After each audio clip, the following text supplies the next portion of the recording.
India TV 9 news Maharashtra.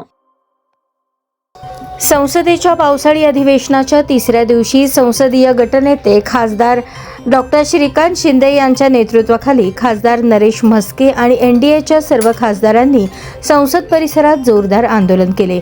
विद्यार्थ्यांच्या भवितव्याशी संबंधित प्रश्नांवर तातडीने निर्णय घेण्याची मागणी यावेळी करण्यात आली.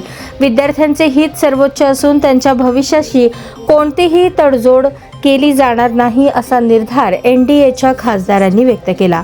विद्यार्थ्यांना न्याय मिळावा, शिक्षण व्यवस्था अधिक पारदर्शक आणि सक्षम व्हावी, तसेच त्यांच्या हक्कांचे संरक्षण व्हावे यासाठी एनडीए सरकार कटिबद्ध असल्याचा संदेश या आंदोलनातून देण्यात आला. विद्यार्थ्यांच्या भविष्याशी संबंधित प्रश्नांवर संसदेत आणि संसदेबाहेरही सातत्याने आवाज उठवत राहू अशी भूमिका एनडीएच्या खासदारांनी यावेळी स्पष्ट केली.